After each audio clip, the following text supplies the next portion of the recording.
আর black মার্কেটে যেগুলো illegal parking আছে ভেঙে দিতে হবে।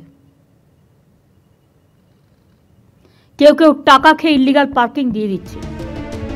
গত 3 দিন ধরে রাজ্য জুড়ে দিকে দিকে চলছে বেআইনি দখলদারি উচ্ছেদ অভিযান।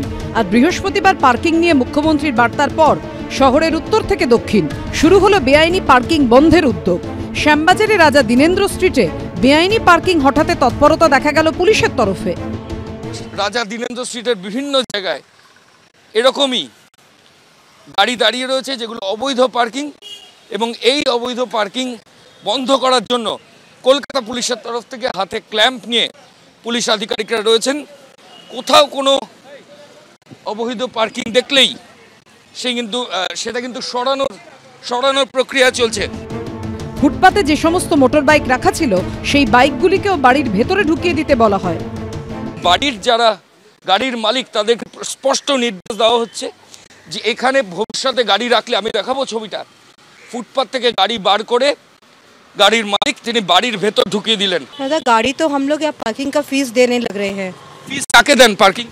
पार्किंग फीस जो कलकत्ता कॉर्पोरेशन जो है, कोलकाता कॉर्पोरेशन, স্থানীয়রা দাবি করছেন যে তারা পার্কিং ফিস দেন, কিন্তু প্রশ্ন উঠছে যে শহরের রাস্তা দখল করে গাড়ি রাখা এবং এই ফিস যারা নিচ্ছেন তারা কি আদৌ সমস্ত সরকারি নিয়ম মেনে নিচ্ছেন, পুলিশকে নলেজে রেখে নিচ্ছেন? এই সমস্ত প্রশ্ন কিন্তু সামনে উঠছে।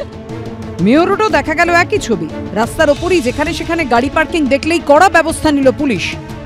এই মুহূর্তে সাউথ ট্রাফিক গার্ড মেয়র রোডে আমরা রয়েছি। মেয়র রোডের বিভিন্ন জায়গায় অবৈধ পার্কিং এর ছবি ধরা পড়ছিল, এবং এই মুহূর্তে যে ছবি আমরা দেখছি যে মেয়র রোডের ওপর একটা গাড়ি পার্কিং করা ছিল, পুলিশ আধিকারিকরা সাউথ গার্ডের সার্জেন্ট সঙ্গে সঙ্গে সেই গাড়িতে কিন্তু এইভাবে ক্ল্যাম্প লাগিয়ে দিলেন। ক্ল্যাপিং জোনের বোর্ড লাগানো সত্ত্বেও সেখানেই গাড়ি রাখায় বিপাকে পড়তে হলো গাড়ি চালককে। এখানে গাড়ি রাখা ভুল হয়ে গেছে। ওখানে তো লেখা আছে ক্ল্যাম্পিং জোন। হ্যাঁ, কিন্তু আমরা জায়গাটা ফাঁকা ছিল, একটু রেখেছিলাম, ভুল হয়ে গেছে। কলেজ স্ট্রিটে কলকাতা বিশ্ববিদ্যালয়ের পাশের গলিতে বেআইনি পার্কিং বন্ধেও তৎপর হতে দেখা গেল পুলিশকে।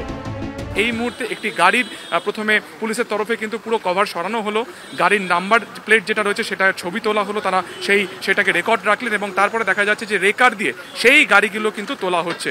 এইগুলো এই দিকটা যেটা আছে এই দিকটা অথরাইজ, এই দিকটা আনঅথরাইজ, এবং ফুটপাথও এনক্রোচ করে রেখেছে। এগুলোর এগেনস্টে আমরা অভিযান চালাচ্ছি। যে গাড়িগুলো আমরা এইগুলো নিয়ে যাচ্ছি থানায় নিয়ে গিয়ে রেখে দেওয়া হচ্ছে, আর বাকি যে গাড়িগুলো আছে যে ড্রাইভার আছে তাদেরকে এখানে কেস করে দেওয়া হচ্ছে। একই ছবি এদিন দেখা গেছে বিবেকানন্দ রোডেও।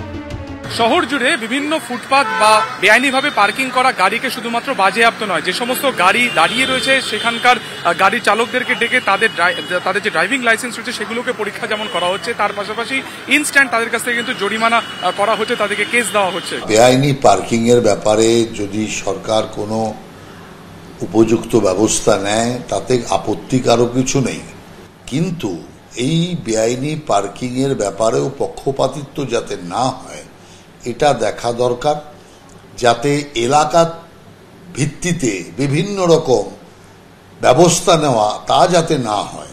ডিসপ্লে করে দেবো যেটা কোন জায়গাটা ফি কার পার্কিং, কোনটা ফ্রি কার পার্কিং, সেটা ডিসপ্লে করে দেবো যাতে মানুষের অসুবিধা না হয়, যাতে ওখানে কোনো পার্কিং মাফিয়া যাতে আবার পার্কিং না তুলতে পারে। বেআইনি পার্কিং কি চিরতরে বন্ধ হবে নাকি কয়েকদিন বন্ধ থাকার পর জেগে সেই? ময়ূর ঠাকুর চক্রবর্তী, সুকান্ত মুখোপাধ্যায় ও শিবাশিস মৌলিকের রিপোর্ট, এবিপি আনন্দ।